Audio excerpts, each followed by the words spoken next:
Hello, wildlings. I'm your Creep Smith, and you found my Fear Forge. Lucky you. Hello, wildlings. It's been a minute. Thanks for coming back, and I appreciate you hanging around. I've heard quite a few people repeat the adage that the state of your reality depends greatly on how you perceive it. What happens to you and your reality, then, when your perception is subject to inputs that have very little to do with the reality around you? Tonight's tale, Charles Bonnet Syndrome, by S.P. Hickey.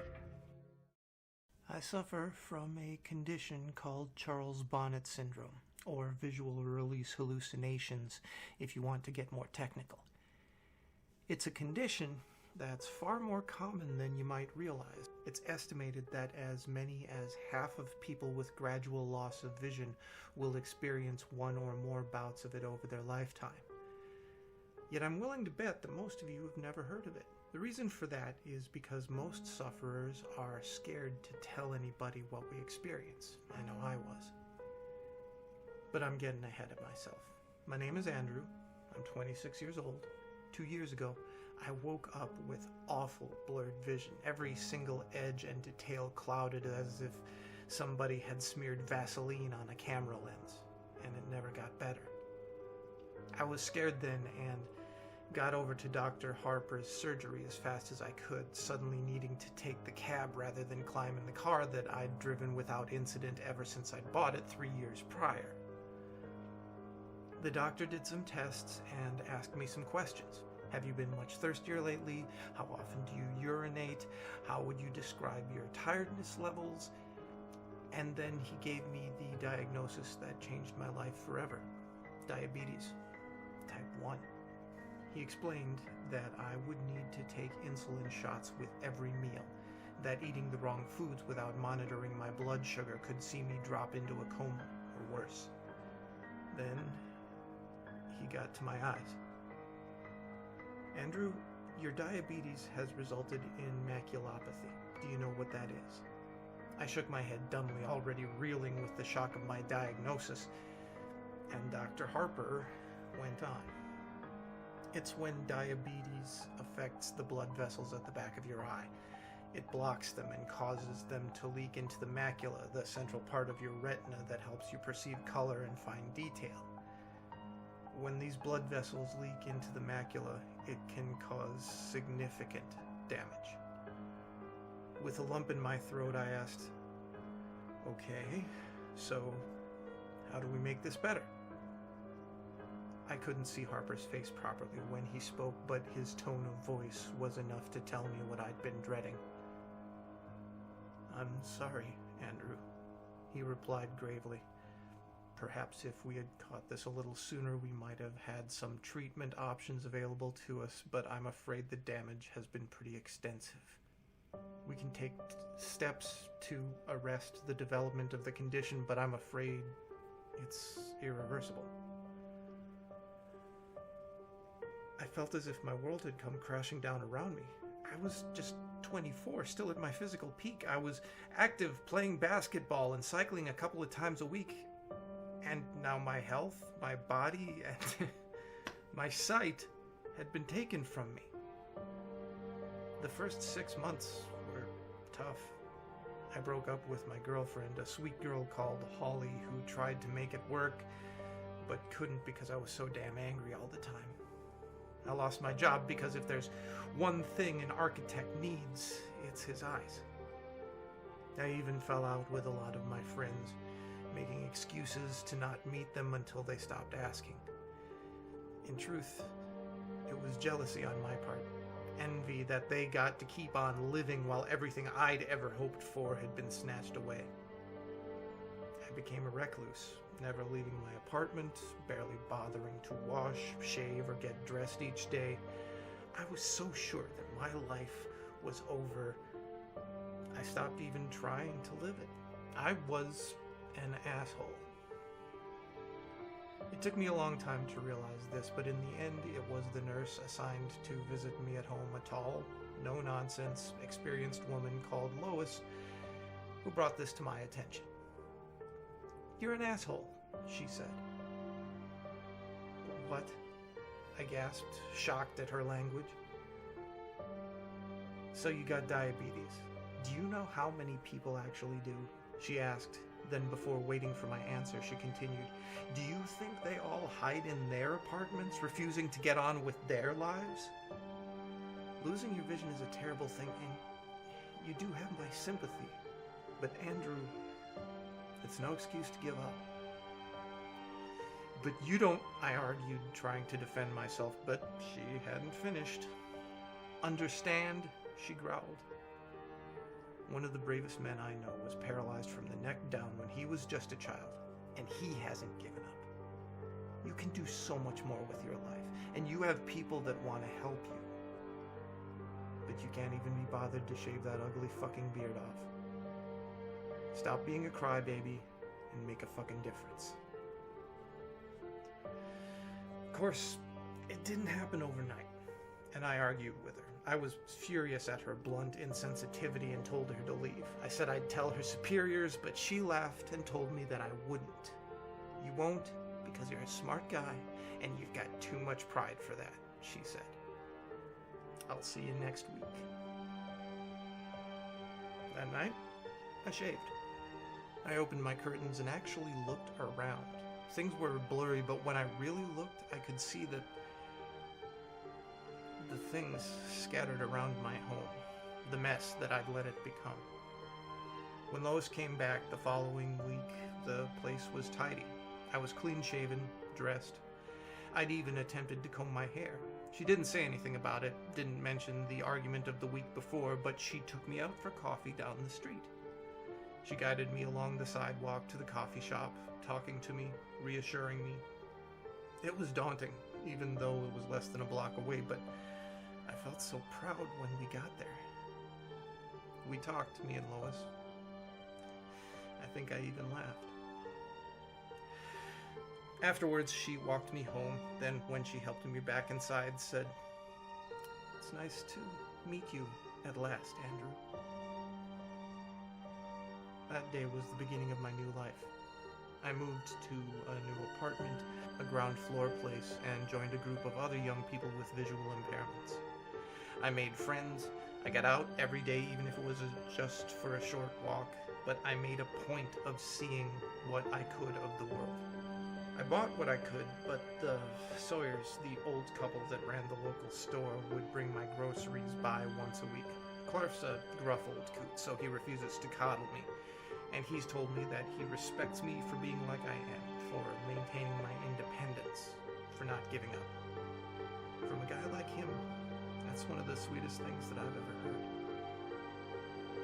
Things were going so well, and then 1 year ago, it started.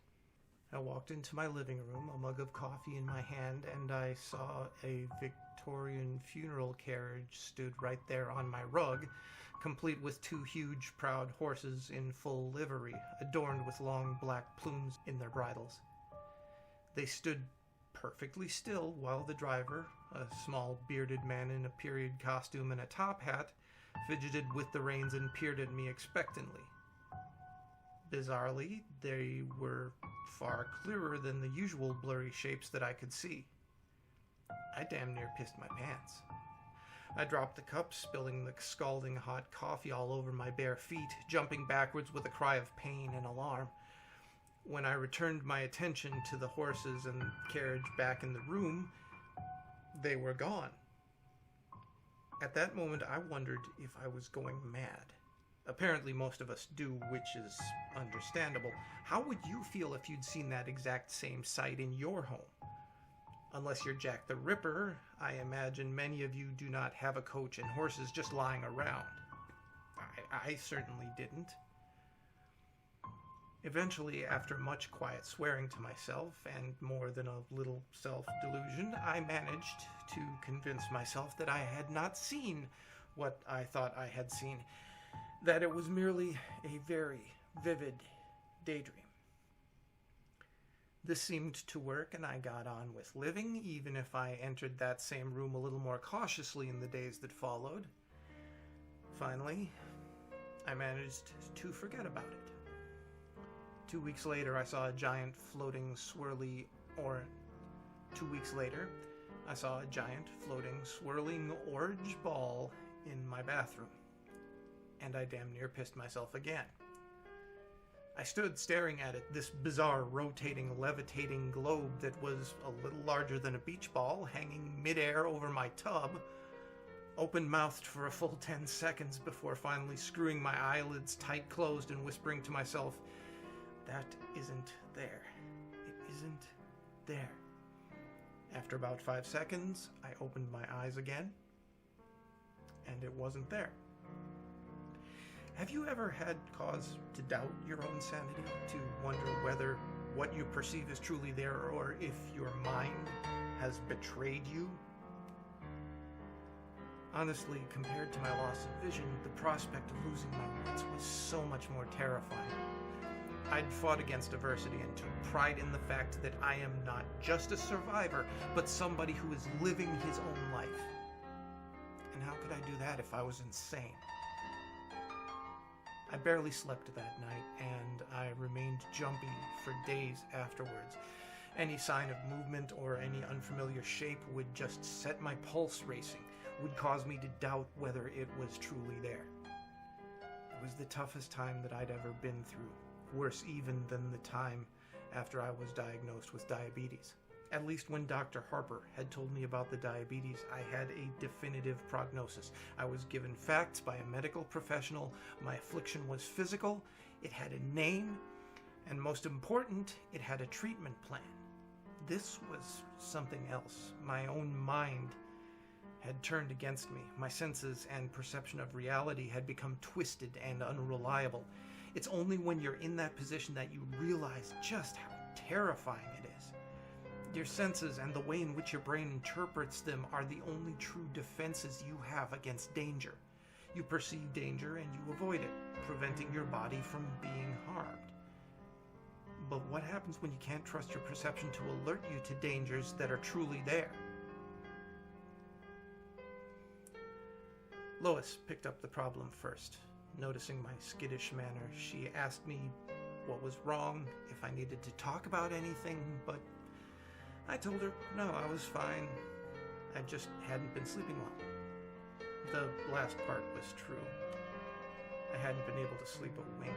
Just the very thought of being institutionalized, spending the rest of my days a sedated blue PJ-clad zombie in a white room with only the echoing cries of my fellow inmates for company. That terrified me beyond measure. But what was the alternative? Live life as a risk to myself and others?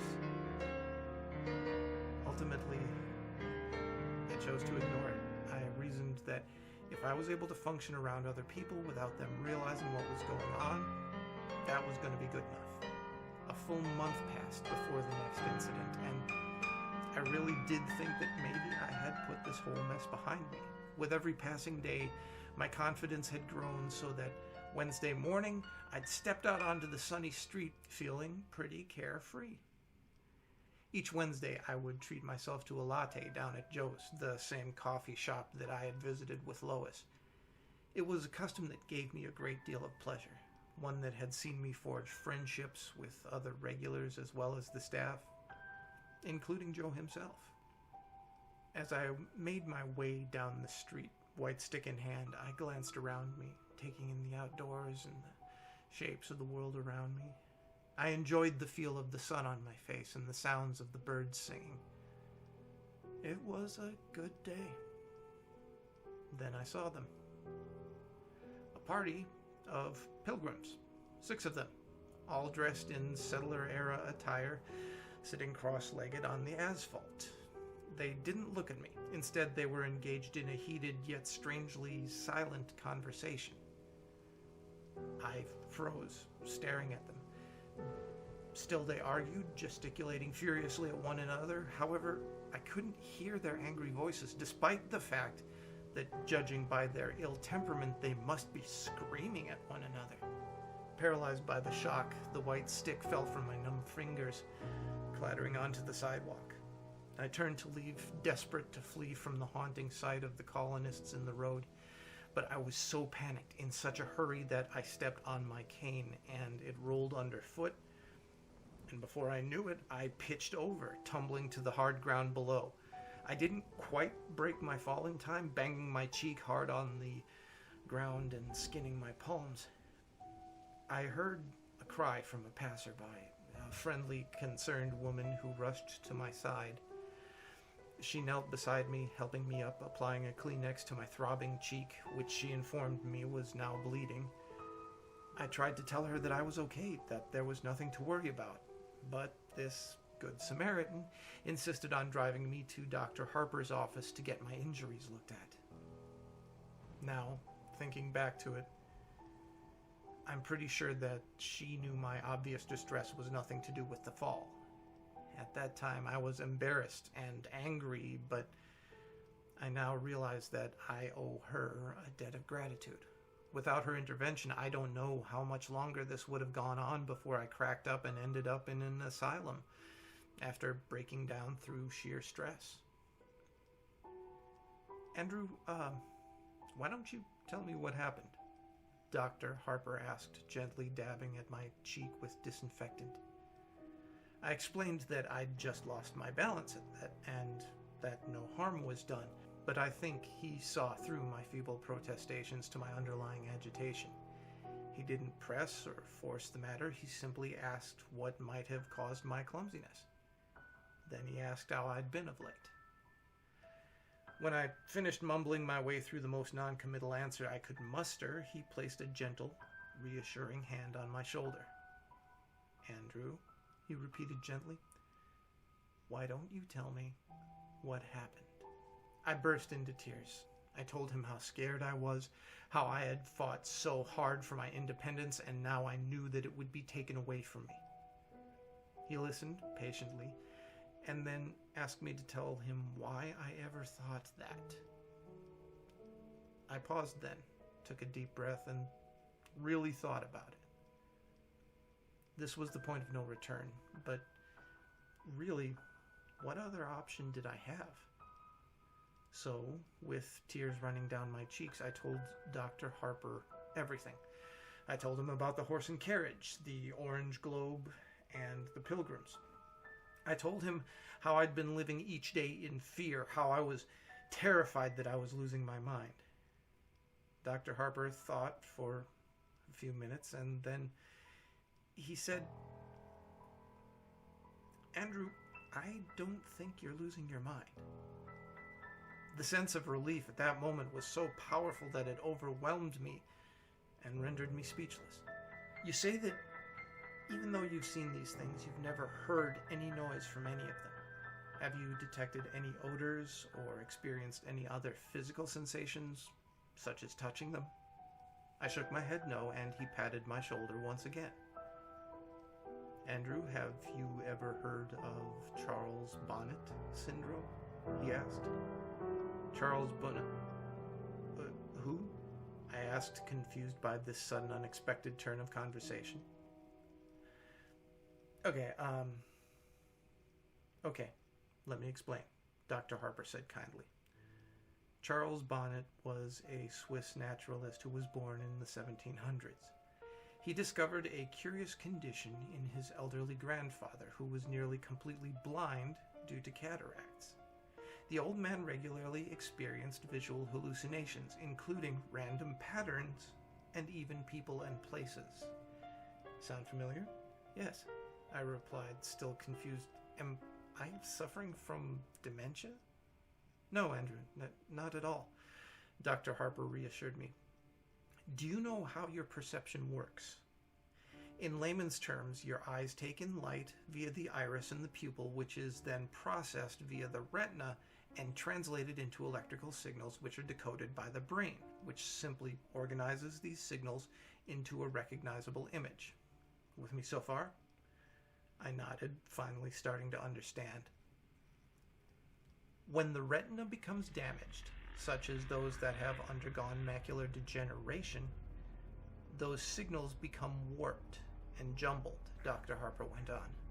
The brain still receives them, so it does its job, translating these distorted signals also into an image. It kind of fills in the gaps for you. Sometimes it fills these gaps with colors, patterns, creatures, even places that aren't present. That is called Charles Bonnet syndrome. I nearly wept with relief. So, I'm not mad? I cried. Not at all, the doctor replied. This is an entirely physical condition. Your mind is in full working order. If you were suffering any form of mental illness, your delusions wouldn't be limited to just one sense. You hear these interlopers, smell them, even feel them. This is a condition solely related to your eyes, not your brain. As I left Dr. Harper's office, I felt as if a weight had been lifted from my shoulders. Sure, my vision was still an issue, but now I knew it was only a problem with my eyes, not my mind. I knew that I could handle the situation. I was ready to face the world again. Since then, I've seen plenty of weird visions. I saw a huge waterfall in the park, complete with a hazy mist and butterflies flitting about it. I saw a Native American warrior, complete with a huge feather headdress, sitting at a stool at the counter in the coffee shop. I saw an intricate and quite impossible structure of scaffolding crisscrossing the entire front of my apartment block. Hell, on the 4th of July last year, I even saw a great swooping green dragon in the sky, twisting and cavorting through the air overhead. All looked utterly and completely real to me, yet now I knew they were simply tricks of the eye. They were no longer disturbing. In fact, I actually came to quite enjoy them, even looking at them as unique and entertaining little shows or works of art that existed purely for my pleasure and no one else's. I came to welcome them. Then a month ago, I saw her. It was nighttime. It's always nighttime when I see her, and I was just getting ready for bed. I walked into the kitchen to get myself a glass of water and actually cried out in alarm when I spotted the figure in the corner. She was tall, by far the tallest woman that I'd ever seen, and even though she stood hunched, she still had at least 6 inches on me. I was used to seeing characters in dated and bizarre dress, but this was different somehow. It didn't seem like an outfit from any one time. Instead, it was a bizarre mishmash of items. She wore a tuxedo jacket, figure-hugging in black, tailored to the female body shape over a dirty, old, ruffled dress shirt. To complete the ensemble, she wore a bright red bow tie. On her hands, which she held out to either side as if shrugging or maybe feeling for rain, she wore dirty white gloves. Her fingers were disproportionately long, almost spidery, and occasionally they twitched as if she longed to grip and squeeze something in them. On her lower half, she wore shorts, the same crimson as her bow tie, over opaque black nylons. Her legs were long, lithe, attractive if truth be told, the legs of a dancer. She also wore red heels, the same hue as her shorts and bow tie, but they sparkled and shimmered, bringing to mind Judy Garland's ruby slippers from The Wizard of Oz. And as strange as this ensemble was, I couldn't tear my eyes from her face. Most of it was obscured by a jaunty bowler hat, tipped and tilted to hide her eyes and her nose, but beneath the brim of her hat, I could see the deathly pale skin of her face, and a grin that sent shivers down my spine. It was wide, far too wide, with entirely too many teeth. A smile is meant to be an expression of warmth. It's meant to feel welcoming and benevolent, but the look on this woman's face oozed malice. It felt much like the sort of glee that I'd expect of a snake as it corners a rat. However, the one thing that startled me most was that she had a third arm sprouting from her back, curled up and over her head like a scorpion's tail. It was longer than any arm ought to be, and the hand had only 3 fingers, like a claw. It was pointed straight at me, and as I swore in dismay and stumbled sideways, it seemed to track my movement. I stood staring at that creepy figure for a few seconds, trying to get my head around the situation.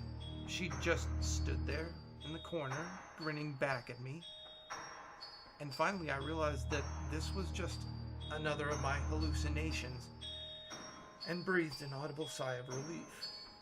One of the tricks that I had picked up over the months of suffering from Charles Bonnet syndrome is to break the line of vision toward whichever stimulus is causing my brain to interpret the images into the hallucination. Think of it like restarting a faulty computer, how refreshing the system debugs it. To this end, what I do is close my eyes and count to 5. Then when I reopen them, the hallucination is gone. So as I stared at the horrifying, malformed figure in my kitchen, I knew that to make the image go away, I simply had to close my eyes. I'll be honest here, when I counted to 5, I hesitated a little before opening my eyes. If I had opened them and she'd still been there, smiling that wicked smile at me, I think I might have had a heart attack. But she wasn't, and I breathed another long sigh of relief, fetched my glass of water, and went back to bed. The tall woman haunted my thoughts in the days after I saw her. She was different from the other visions that I'd had. Somehow, she felt more real. It was this agitation that my buddy Jason picked up on when we met for lunch the following Friday. Jason's one of those friends that I'd tried to drive away shortly after I lost my vision, yet he had refused to give up on me, continuing to get in touch week after week. Good friends are hard to come by, but great friends, the ones that'll be by your side for life, are even rarer. Jason, God bless his heart, is one of the latter. You gotta tell me what's going on, dude, he said as we sat down over pizza. What do you mean? I asked, trying to brush it off. You're distracted. So distracted. It's like you're looking for something in here all the time. You've eaten like one slice of pizza in the time that it's taken me to eat 4. So, I repeat, you gotta tell me what's going on, Jason said, waving a slice of pizza around for emphasis. It's nothing, I replied, feeling a little stupid. I just had a hallucination a couple of nights ago and it really got to me. I thought you were cool with those now, he asked, putting the pizza slice down. Well, yeah, I am. I mean, I was, but this is different, I replied, resigned to talking about it. She scared me. Jason asked, his interest clearly peaked. Come on, tell me about it. So I did. I described to the tall woman and how she had appeared to me. I explained that, unlike any of my other hallucinations, she felt more real, and that she was the first to feature such a weird and unsettling mutation. Sure, I had seen smaller versions of people in the past, a phenomenon referred to as Lilliputian by medical professionals, but the extra appendage and the impossibly distorted face were something that I had yet to encounter thus far. I think it was that, combined with the unnerving and expectant stance, that had disturbed me the most. So, Jason said after I'd finished. Said she had great legs. Shut up, you asshole, I laughed, throwing my napkin at him. No, seriously, I get it, man, Jason replied, passing the napkin back to me. If I walked into a room and a giant mutant was waiting for me, it'd scare the shit out of me too, but you know what caused you to see this. It's like the coachman and that waterfall you saw. It's a condition that you know you have, and it's one that you know how to deal with, right? I know, I replied. Thanks. Yeah, you're right. I did feel better too, so I smiled at him, took a big bite out of my pizza, and changed the subject, asking him about his Psycho X, a conversation that he was all too happy to dive into. The next time I saw the tall woman, just under a week later, I was brushing my teeth. I stood at the wash basin, brushing away, when I spotted a figure in the mirror. She was out in the dark hallway, peeking around the door behind me. That same sinister grin that I'd seen before stretched her narrow face into a distorted grimace, the dirty bowler hat pushed down over her eyes once again. Each of those 3 long, spidery hands gripped the door frame. As crazy as this sounds, I felt like she was trying to avoid being spotted. I cried out, spitting toothpaste foam all over the mirror, my toothbrush clattering to the basin. I spun around, my heart thumping in my chest, my breathing ragged in my throat. She wasn't there. Of course she wasn't. The doorway was empty. I tiptoed forward, hesitantly, trying to look around the doorframe and into the hallway without actually sticking my neck out into its shadowy confines. The seconds ticked by as I drew closer and closer. I couldn't see anything, so finally, with a whisper of self-affirmation, I stepped out of the bathroom. The hallway was empty, as was the rest of the apartment. I was shaken again. This was the first time that I'd seen a hallucination in a reflection, and I wasn't even sure that I'd actually seen it. Now, as I sit here writing this, knowing what would follow, I think I thought like that to try to protect myself, to shield myself from the truth. And I was an idiot. A full fortnight passed without incident. I mean, sure, I saw a flash of color one day, a dancing yellow lightning bolt that zigzagged back and forth on the street outside my apartment. But that was exactly the sort of thing that I'd come to expect from my condition. It was exciting, otherworldly, but it wasn't scary. Not like she was. In retrospect, that fortnight was blissful. It was a reminder of what life could be like, the existence that I had carved out for myself since my diagnosis. Life was good. The night that changed the way that I viewed the tall woman. Last night, I'd been out and had a couple of drinks. I had met the other guys with visual impairment for dinner, and we had ended up at a bar afterwards. I wasn't hammered, but we got through plenty of beer between us, and by the time that I'd stepped out into the cool night air, I felt decidedly lightheaded. It took me a while to make it home, laughing and talking to a couple of the other guys from our group as we strolled along, and it had been a great evening. It was probably the last truly good one that I'll ever have. I bid the other guys good night and, fumbling with my key, let myself in. With swaying steps, I strolled into the hallway, slamming the door a little too loudly behind me. I took off my jacket, hung it on the hook by the door, and then hit the light switch. She was standing at the end of the hallway, all three hands held aloft into claws, reaching for me, that same maddening, malevolent grin on her pale face. I swore again, louder than ever, actually jumping back a step, recoiling from the impossibly tall and terrifying figure lying in wait in my own home. The tall woman didn't move. She just stood there, staring and smiling at me. I stared back, but I sure as hell didn't smile. Jesus Christ, I muttered under my breath. You know how you can feel a little paranoid after a few beers, that feeling of non-specific post-alcohol dread? Now imagine that, combined with a giant grinning mutant woman suddenly appearing in your home. Suffice it to say, it was very, very, very uncool. I don't need this, I sighed and closed my eyes. 1, 2, 3, 4, 5. When I opened my eyes, her face was just a foot from my own, grinning wider than ever. She had dashed the length of the hallway and was now standing so close that her long, grasping arms were either side of me, her fingers twitching and clawing at the air around my face. I could see her chest heaving as if she were actually laughing silently at my attempts to dismiss her. As if the thought that I could ever be free of her was somehow amusing. I screamed a full-bodied shriek of terror and actually dropped to my knees, covering my head as if to fend off an expected blow, but it never came.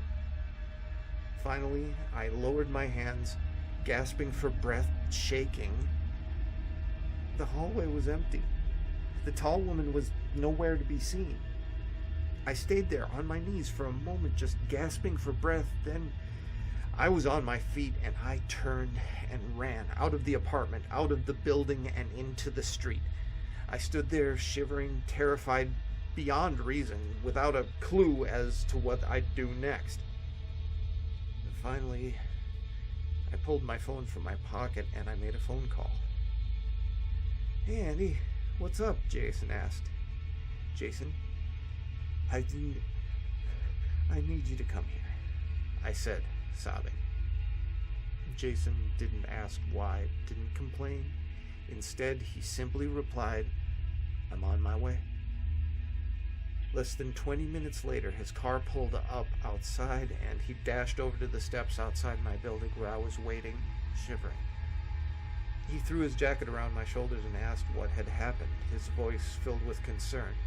"She's in there," I stammered. The tall woman, she's back." Okay, he said, helping me gently to my feet. "Come on, man. Let's go in there. Let's check it out." Now, I wish that I could say that I was brave when we went inside, but I'd be lying. I cowered behind Jason as we made our way through my home. Of course, we didn't find a thing. We're talking a giant mutant woman in a pokey little one-bed apartment. Where the hell was she gonna hide? Finally, after we had checked every single room twice, I had to admit that she was gone. "I'm sorry, man." I apologized, feeling genuinely stupid. I got scared, and I'm sorry, man. Hey, forget about it, buddy," Jason said. "So, I'm here now. Where do you keep your booze?" Half a bottle of bourbon later, we were both feeling pretty talkative. "She's, just kind of different, I tried to explain. I get it, he said. "It's like you saw something bad and you feel bad, and that's bad." He didn't get it. "No, she's different, I explained. I've never had a repeat hallucination before. And they've never been scary, she's not like the others." "Dude," Jason said, taking another sip of bourbon, "you've got like Charlie Bonnet syndrome, and that makes you see shit, so..." He waved his hands in the air like a magician who'd just performed a trick. I know, I said. "No, listen, Andy," he said. That makes you see shit. It's just your eyes, yeah? You didn't hear anything? Didn't feel anything?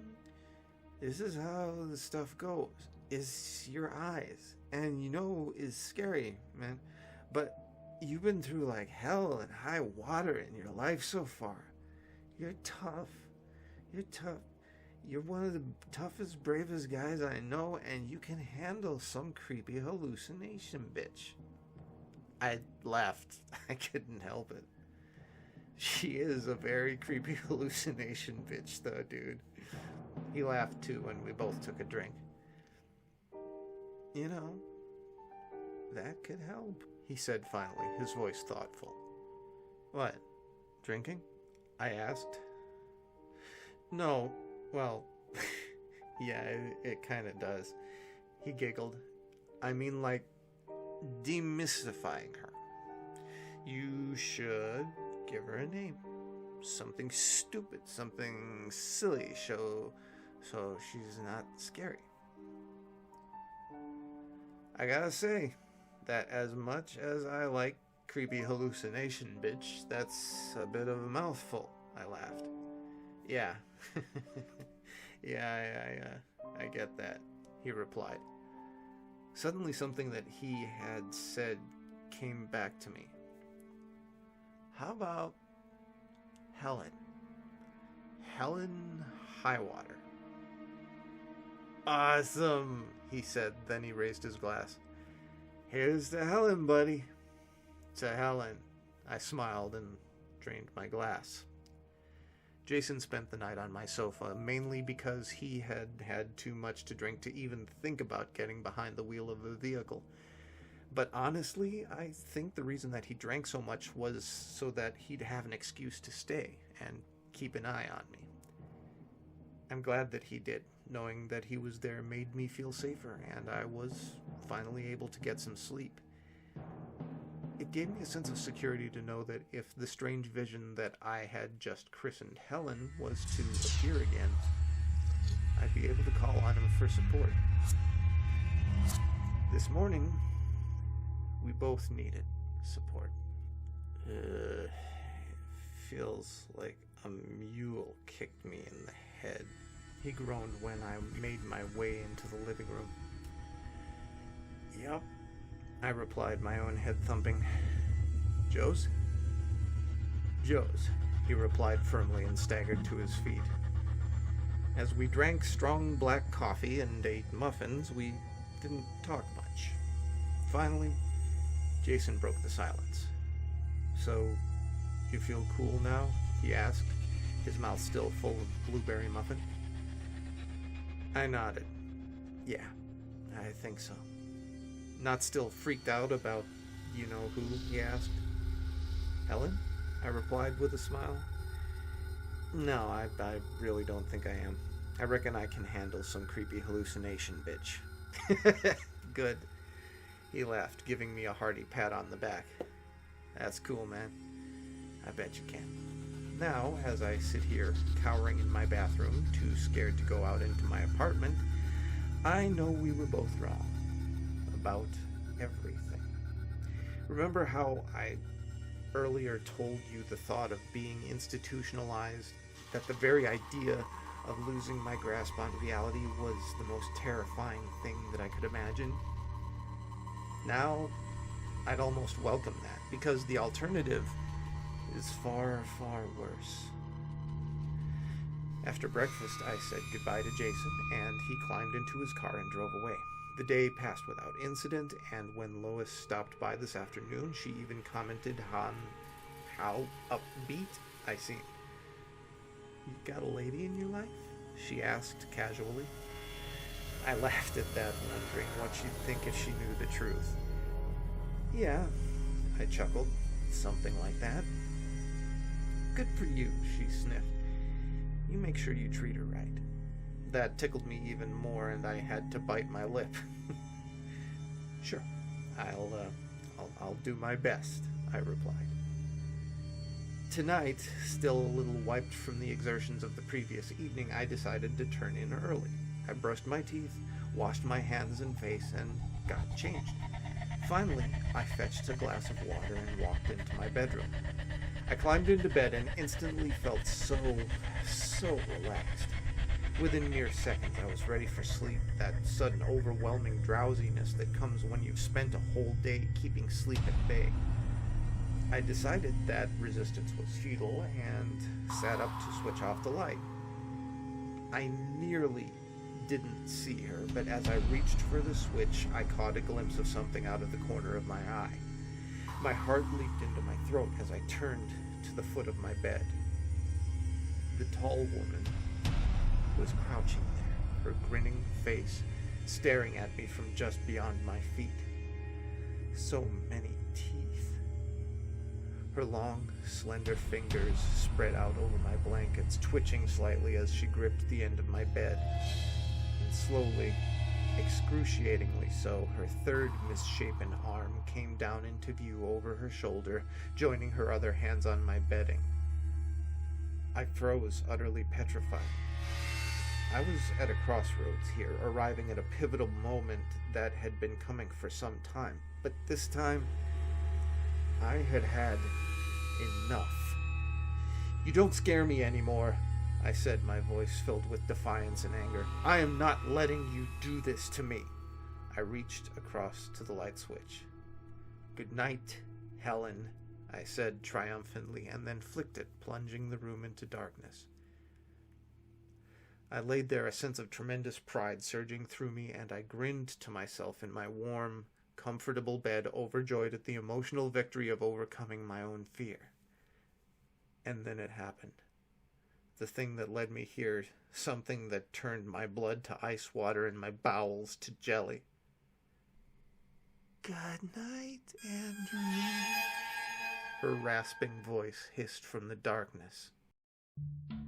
And just like that, the world shakes, your mind snaps, and all of those comforting little things you wanted to hear are suddenly 1,000,000 miles away. It'd almost be ridiculous if it weren't so terrifying. Stay scary, my wildlings. Remember, the experts, no matter how comforting, can't explain everything. And make the most of your nights.